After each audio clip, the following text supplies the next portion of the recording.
Student, इंसान की सबसे बड़ी ताकत क्या होती है? अपने जीन और अपनी जनरेशन को आगे बढ़ाना।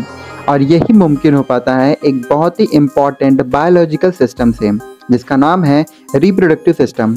आज हम डिटेल में समझेंगे मेल रिप्रोडक्टिव सिस्टम को, उसके पार्ट्स, फंक्शंस और इम्पोर्टेंस को। ठीक है, आप ये जो सामने डायग्राम देख पा रहे हो ना, ये एनाटॉमी डायग्राम है of a male reproductive system. और इस वीडियो को बनाने का मेरा पर्पस बस इतना ही है कि मैं आप सभी को डिटेल में सारी चीज़ें समझा पाऊँ। ठीक है, एक एक पार्ट में आपको अच्छे से समझा पाऊँ ताकि आपको सारी चीज़ें क्लियर हो पाएँ, और क्लियर होने के साथ साथ आप बिल्कुल फियरलेसली एग्ज़ाम में इन सारे क्वेश्चनों का आंसर दूँ।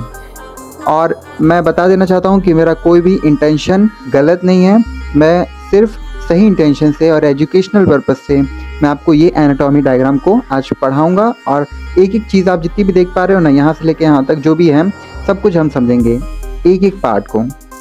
तो इस वीडियो के बाद आपको और कोई वीडियो देखने की ज़रूरत पड़ेगी ही नहीं। तो हम शुरू करते हैं। देखो, शुरू करते हैं विद प्रोस्टेट ग्लैंड। ठीक है, अब प्रोस्टेट ग्लैंड से हम शुरू करते हैं। ठीक है, प्रोस्टेट ग्लैंड यहाँ पर सिचुएटेड है,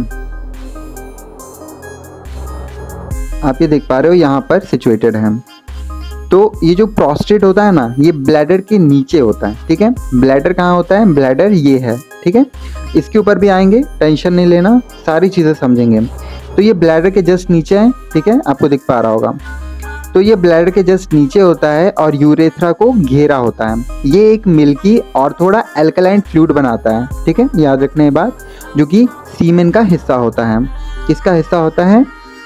सीमेन का। ठीक है, EN। ठीक है, सीमेन, इसका ये हिस्सा होता है। और इस फ्लूइड से स्पर्म एक्टिव रहते हैं और सेफ रहते हैं। और प्रोस्टेट के डक्ट्स, ठीक है, क्या होते हैं? डायरेक्टली ओपन होते हैं। कहाँ पे? यूरेथ्रा में। कहाँ पे? यूरेथ्रा में, यहाँ से। ठीक है, डायरेक्टली ओपनिंग होती है यहाँ पे। तो आई होप आपको प्रोस्टेट ग्लैंड समझ आ गया होगा। अब मूव करते हैं सेकेंड पार्ट पे। ठीक है, सेकेंड पार्ट है हमारा ये। तो इसमें सबसे पहला आता है ये पार्ट। ठीक है, जो कि पेनिस का ही एक पार्ट होता है। इसका नाम है कॉर्पस स्पॉन्जियोसम ऑफ पेनिस। ठीक है, थोड़ी सी स्पेलिंग बड़ी है और इसकी भी स्पेलिंग थोड़ी बड़ी है। ये हम थोड़ा डिटेली समझ रहे हैं ताकि आपको सारी चीज़ें एक के बाद एक समझ आ जाए। तो अब सबसे पहले इसको हटा देते हैं। सबसे पहले इसको लेते हैं। ठीक है, कॉर्पस स्पॉन्जियोसम ऑफ पेनिस, ये क्या है? ये एक पेनिस का पार्ट होता है। ठीक है, तो इसके बारे में जानो कि ये जो होता है ये यूरेथ्रा के आसपास होता है। ठीक है, अब यूरेथ्रा के आसपास मतलब ये पार्ट यूरेथ्रा कहलाता है। ठीक है, तो इसके ये आसपास है, मतलब इसके जस्ट पास में ही है। इसका काम यूरेथ्रा को प्रोटेक्ट करना होता है ताकि सीमेन बाहर आ सके। ठीक है, यहाँ से सीमेन आउट हो सके।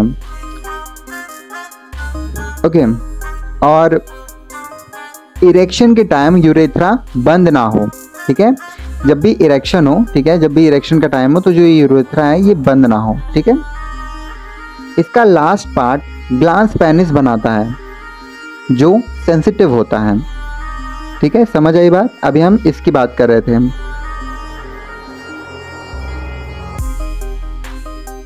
अब जानते हैं कॉर्पस कैवर्नोसम ऑफ पेनिस, ये भी एक पेनिस का ही पार्ट होता है। इसके बारे में देखो, ये पेनिस का स्पॉन्जी टिश्यू होता है जो दोनों साइड में होता है। ठीक है, मतलब दोनों साइड में मतलब कैसे? मतलब इस साइड भी होगा और लेफ्ट साइड में, उस साइड में भी होगा ये। जब सेक्सुअल क्या होता है? सेक्सुअल जब इंटरकोर्स होता है, ठीक है, तो इसमें क्या होता है कि ब्लड भर जाता है, जिससे क्या होता है? रिजल्ट क्या मिलता है? इरेक्शन होता है। ठीक है, और जो इंटरकोर्स का जो टाइम होता है, ठीक है, उसके लिए पेनिस रेडी हो जाता है। ठीक है, ये जो प्रोसेस होती है ना, ये इंटरकोर्स के लिए बहुत ज़रूरी होती है।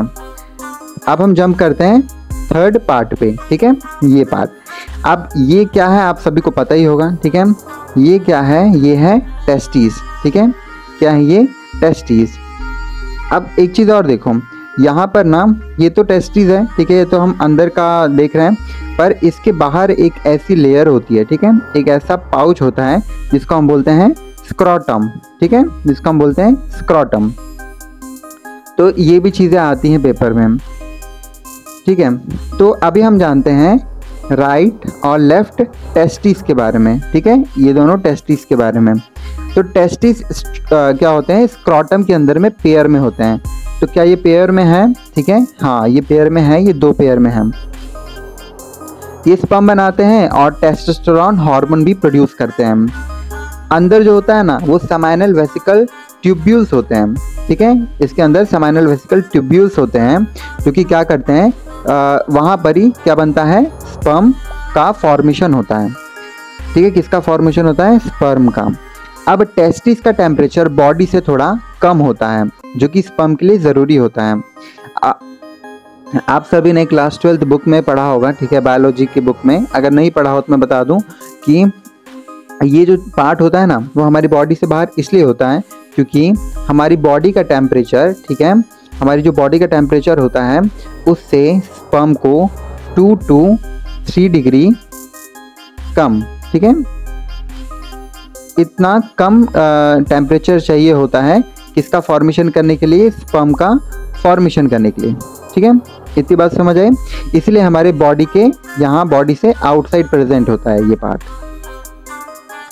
ठीक है, ये पार्ट, ठीक है, समझ आ रही है। अब यहाँ तक तो समझ आ गया।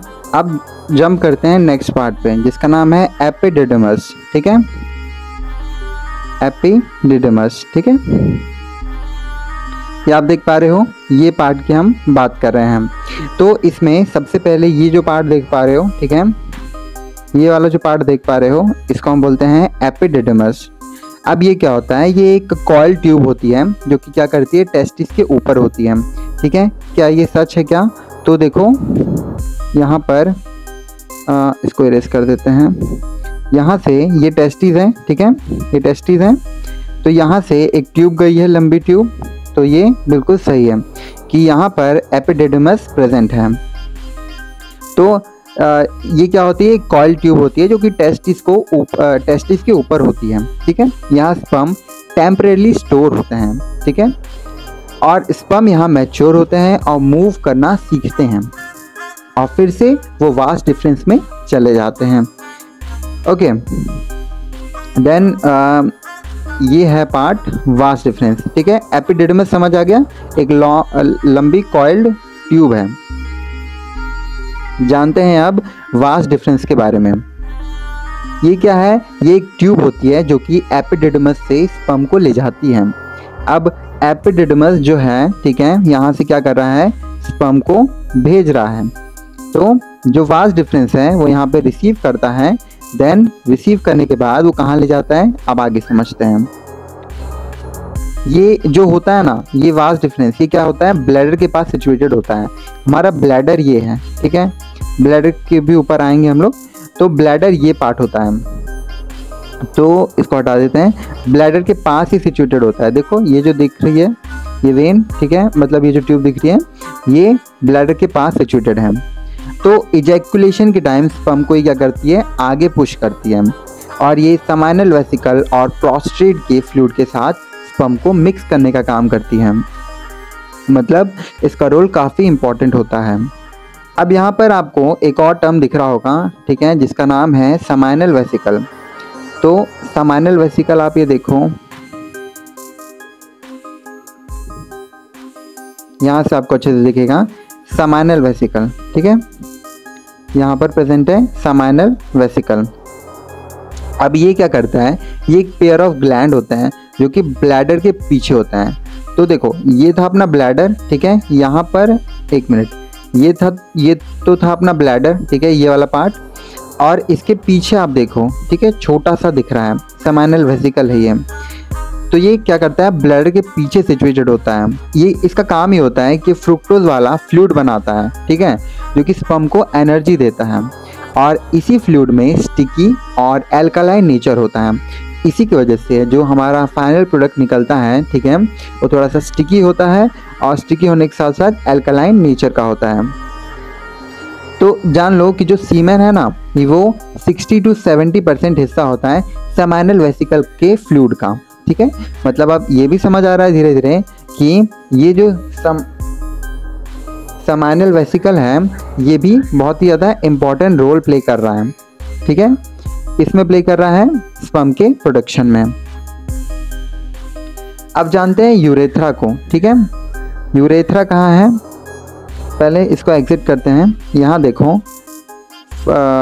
फर्स्ट पे जंप करते हैं। आप ये देखो यूरेथ्रा। ठीक है, यूरेथ्रा कहाँ है, यूरेथ्रा ये पार्ट होता है। ठीक है, मतलब ओपनिंग जो पार्ट होता है ना उसको हम बोलते हैं यूरेथ्रा। ठीक है, मैं लिख दूँ स्पेलिंग URETHRA, यूरेथ्रा है ना, यूरेथ्रा। ये यू है ना, वी नहीं है, यू है। तो यूरेथ्रा क्या होता है, मेल में एक ये ट्यूब होता है ना, जो कि यूरिन और सीमेन दोनों का एक कॉमन पैसेज होता है। ये बात आप सभी को पता होगी, अगर नहीं पता है तो जान लो कि किसका, वाटर का। ठीक है, इस कौन से वाटर का, राइटिंग अच्छे से नहीं आ पा रही है, यहाँ पे थोड़ा कलर चेंज करके टेक्स्ट ब्रश को थोड़ा पतला करते हैं। किसका, जो वाटर है, अब कौन सा वाटर है, वेस्ट वाला। ठीक है, वेस्ट वाटर और इसका मतलब वेस्ट वाटर स्पर्म का दोनों का पैसेज क्या होता है, यूरेथ्रा ही होता है, कॉमन पैसेज होता है। और ये ब्लैडर से शुरू होता है। ठीक है, ये था हमारा ब्लैडर। ठीक है, तो ये ब्लैडर से शुरू होता है और पेनिस के एंड तक जाता है। मीन्स कहने का मतलब ये है कि यहाँ से स्टार्ट होकर, ठीक है, ये यहाँ पर इसकी एंडिंग हो रही है। इसके 3 पार्ट होते हैं। इसमें सबसे पहला पार्ट आता है प्रोस्टेटिक। ठीक है, प्रोस्टेटिक, देन मेम्ब्रेनियस,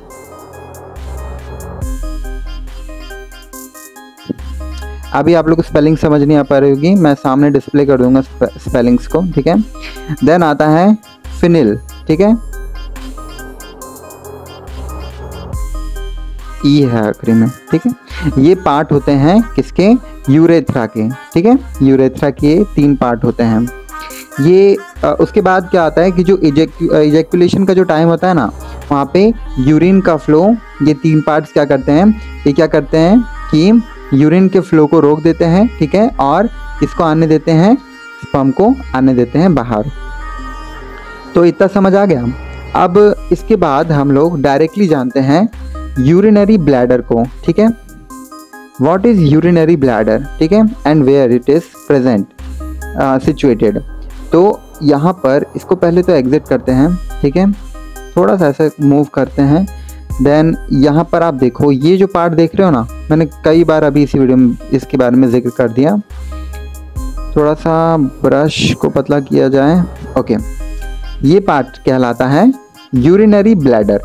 ये एक मस्कुलर सैक होता है जिसमें यूरिन स्टोर होता है।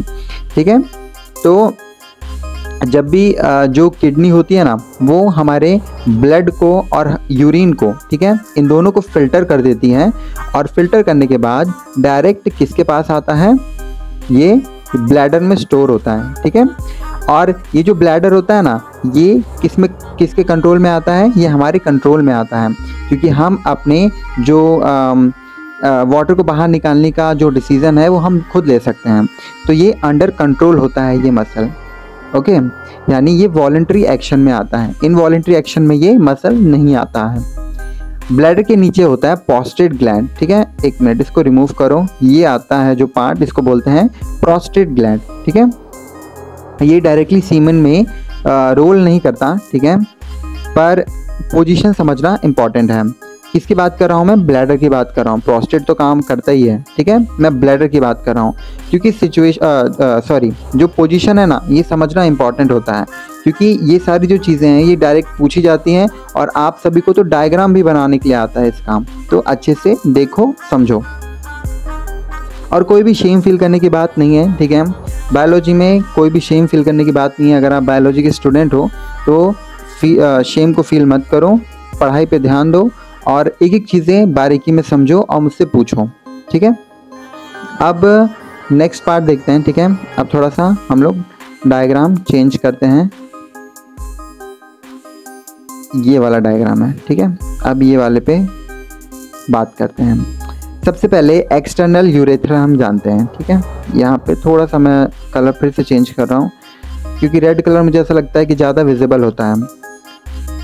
तो एक्सटर्नल यूरेथ्रल स्फिंक्टर, ठीक है, इसको देखते हैं। ये एक मस्कुलर वेल्व होता है। किसकी बात कर रहा हूँ मैं? इसकी बात कर रहा हूँ, ठीक है। यहाँ पे एक मिनट, दिख रहा है कि नहीं दिख रहा है आप सभी को? इसको मैं फिर से थोड़ा, अरे यार एक मिनट, इसको थोड़ा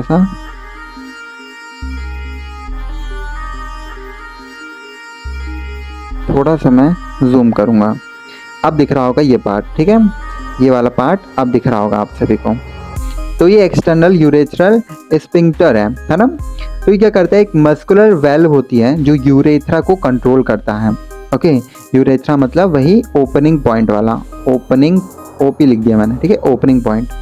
ये क्या करता है, ये बंद रहता है और फ्लूइड को बाहर आने से रोकती है। मतलब क्या करता है, बंद रहकर ये फ्लूइड को बाहर आने से रोकता है। कब बाहर आने से रोकता है? जब सीमेन को आना होता है तब, ठीक है।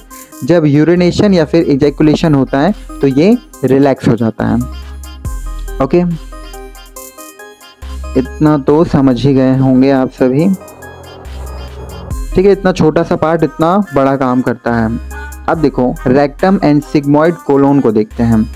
कहाँ पर है रेक्टम एंड सिग्मॉइड? यहाँ पर होगा शायद, ये है पार्ट, ठीक है।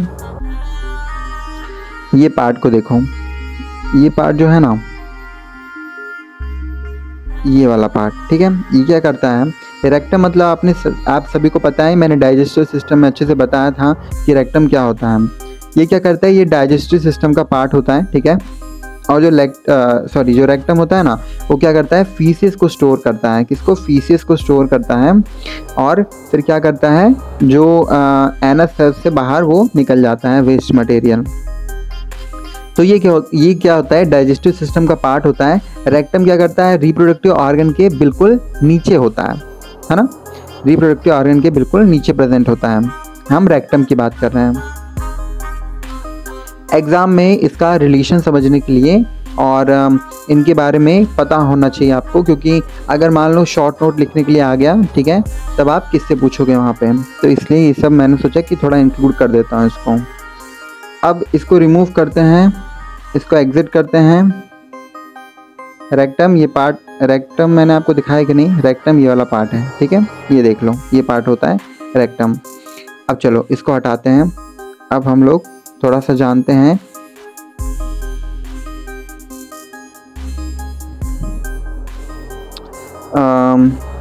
और देखो इसमें ना कुछ ये पार्ट देखो, ये यूरेथ्रा देख पा रहे हो, ये पार्ट लेफ्ट और राइट, ये जो है ना, ये कहाँ से जुड़ा है, ये हमारी किडनी से जुड़ा होता है, ठीक है। ये जो दो पाइप जा रहे हैं ऊपर, ठीक है, जो ट्यूब जा रहे हैं, ये हमारी सीधे किडनी से जुड़ा होता है। जब हम एक्सक्रीटरी सिस्टम पढ़ेंगे, ठीक है, तब आपको पता चलेगा कि यहाँ पर ऐसा शेप, ठीक है, बीन शेप का होता है, यहाँ पे ऐसा प्रेजेंट होता है और ऐसा ये दो ट्यूब जाती हैं, है ना। तो ये दो जो ट्यूब है ना, ये यही ट्यूब है और ये जो है ये किडनी है हमारी। तो इसको हटा देते हैं, ठीक है। ये भी समझ गए, ब्लैडर भी समझ आ गया, ठीक है, स्फिंक्टर भी समझ आ गया होगा। अब मूव करते हैं नेक्स्ट पे, ठीक है, ये भी हो गया। 8 पे मूव करते हैं, ठीक है, और ये हमारा लास्ट पार्ट है। तो इसको फटाफट देख लेते हैं। देखो सबसे पहले हम जानते हैं प्रोस्टिक नर्व को। प्रोस्टिक नर्व कहाँ है? यहाँ पर है, ठीक है। नर्व, ये दोनों को हम एक ही साथ समझ लेते हैं, ठीक है। एक काम करते हैं, ऐसे ही इन दोनों को समझ लेते हैं। ये क्या करते हैं, ये प्रोस्टेट के आसपास प्रेजेंट होते हैं, ठीक है। प्रोस्टेट ये ग्लैंड है, ठीक है, ब्लैडर ये था। तो प्रोस्टेट के पास प्रेजेंट होते हैं और ये ब्लड को सप्लाई और नर्व सिग्नल को प्रोवाइड करते हैं। इनकी वजह से ही क्या होता है, इजैकुलेशन और ग्लैंड का कंट्रोल हो पाता है, ठीक है। किन दोनों की वजह से? इन दोनों की वजह से।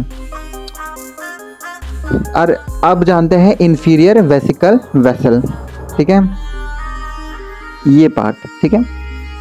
मैं थोड़ा कलर चेंज कर देता हूँ फिर से, इस बार ग्रीन लेते हैं। तो इसको हटाओ, इन सभी को हटाओ, ये जानते हैं ये वाला पार्ट। तो ये वाला पार्ट को अगर समझा जाए, ये ब्लैडर, प्रोस्टेट और पेनिस को ब्लड और नर्व्स देते हैं, ठीक है। इजेक्शन और सीमेन रिलीज में ये हेल्प करते हैं। और मैं एक चीज़ और बता दूं आपको, मैंने ये पार्ट, ठीक है, ये पार्ट आप देख पा रहे हो, ये पार्ट और ये पार्ट, ठीक है, इन दोनों के बारे में बता दिया। इन दोनों का काम ही यही होता है कि ये लोग क्या करते हैं, ब्लैडर को, ठीक है, प्रोस्टेट और पेनिस जो होता है उनको full amount of blood provide करते हैं, ठीक है, नर्व्स देते हैं ताकि इजेकुलेशन में कोई भी दिक्कत ना हो और स्पर्म के निकलने में कोई भी दिक्कत नहीं हो, ठीक है। इन दोनों पार्ट्स के बारे में मैंने बता दिया। अब जानते हैं कि इंटरनल वेसल्स, ठीक है, ये वाला पार्ट बच गया है, ठीक है, इसके बारे में भी जान लो। ये क्या करता है, पेनिस, ये जो होता है ना, ये पेनिस और एक्सटर्नल जेनेटिलिया को ब्लड सप्लाई देता है, ठीक है। और इजेक्शन के टाइम पे यहीं से ब्लड फ्लो होता है और यही ब्लड फ्लो के कारण जो पेनिस होता है वो इरेक्ट होके हार्ड हो जाता है। ओके, तो कुल मिला के हमने देखा कि काफ़ी सारे जो पार्ट्स हैं, ठीक है, इनका जो काम है वो इंटरकनेक्ट है और ये सभी एक ही चीज़ में हेल्प कर रहे हैं, वो क्या है, सीमेन के बाहर निकलने का, ठीक है। तो ये बहुत सारी ऐसी चीज़ें हैं जो कि हमें पता नहीं होती है कॉमनली। तो अगर आप ये वीडियो अच्छे से देख पा रहे हैं तो आपको ये सारी चीज़ें समझ भी आ रही होंगी कि हम क्या क्या चीज़ें अभी तक मिस कर रहे थे। और ये जो वीडियो है वो सिर्फ आपके क्लास 11th या 12th तक के लिए नहीं है, ये नीट लेवल तक के लिए भी है। ओके, अब देख लो कि क्लास 10th या क्लास 12th के जितने भी स्टूडेंट ये देख पा रहे हैं डायग्राम, ये जो वीडियो देख पा रहे हैं, उनके लिए इंपॉर्टेंट टर्म्स में बता देता हूँ। सबसे पहले आता है टेस्टिस, ठीक है, क्या आता है, टेस्टिस। टेस्टिस में क्या इंक्लूड होता है, स्पर्म प्लस हार्मोन। और जो एपिडिडमस था, ठीक है, वो क्या, मैं ई लिख देता हूँ बस, ठीक है, ये क्या था, ये स्टोरेज और मैचुरेशन का काम करता है, ठीक है, इसमें ये सारी चीज़ें इंक्लूड होती हैं। और फिर आता है वास डिफरेंस, ठीक है, ये मैं इंपॉर्टेंट टर्म बता रहा हूँ क्लास 11th और 12th वालों को, ठीक है, वास डिफरेंस, और नीट वालों के लिए भी इंपॉर्टेंट है। फिर समाइनल वेसिकल, उसके बाद प्रोस्टेट ग्लैंड, ठीक है, प्रोस्टेट ग्लैंड, देन पेनिस, ठीक है, देन यूरेथ्रा। अब यूरेथ्रा के आगे कुछ है ही नहीं क्योंकि उसके बाहर सारी चीज़ें निकल जाती हैं। इतना जान लिया तो आपने ह्यूमन मेल का रिप्रोडक्टिव सिस्टम समझ लिया। मैंने कुछ ज़्यादा ही डिटेल में बताया है, पर आप सभी के लिए, अगर आप ये वीडियो अभी तक देख रहे हो तो आप सभी ने बहुत अच्छे तरीके से समझ लिया होगा कि जो ह्यूमन मेल रिप्रोडक्टिव सिस्टम होता है वो वर्क कैसे करता है, और एक ही पैसेज से जो यूरिन होता है और एक ही पैसेज से जो स्पर्म होता है वो दोनों कैसे निकलते हैं बाहर, ठीक है। ये सारी चीज़ें आपको समझ आ गई होगी। तो हम वीडियो को अब यहीं ख़त्म करते हैं। और एक चीज़ मैं आपको और बता देना चाहता हूँ कि उसमें मैं आपको कुछ इंपॉर्टेंट क्वेश्चन भी दे देता हूँ 5, ठीक है, तो उसको भी कर लोगे तो भी काफ़ी चीज़ें कवर हो जाएंगी बोर्ड में। सबसे पहला क्वेश्चन लिखो, explain the structure and function of testis, ठीक है। इसमें आप sperm production, secretion of testosterone, presence of seminal vesicle, tubules, बहुत सारी चीज़ें हैं, and role of scrotum in maintaining lower temperature, ये सारी चीज़ें इंक्लूड कर सकते हो। क्वेश्चन नंबर 2 है, right the importance of secretion of seminal vesicle and prostate gland, ठीक है। फ्रुक्टोज इन समाइनल वेसिकल आप इसमें इंक्लूड कर सकते हो, फ्लूइड, ठीक है, प्रोवाइड, जो ये क्या करता है, प्रोवाइड करता है एनर्जी टू स्पर्म, ठीक है, स्पर्म को एनर्जी प्रोवाइड करता है। और prostate gland is alkaline and help sperm motility, ठीक है, उनको जिंदा रखने में हेल्प करता है। और ये टुगेदर जब फॉर्म हो जाते हैं तो ये सीमेन बनाते हैं।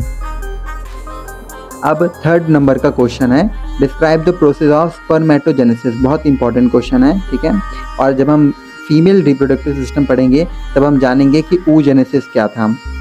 अब क्वेश्चन नंबर 4 जानो कि draw a well labelled diagram of male reproductive system and name it's part. तो जितने भी पार्ट मैंने बताया उनको ड्रॉ करके आ जाना। लास्ट क्वेश्चन है explain the functions of epididymis and vas deferens.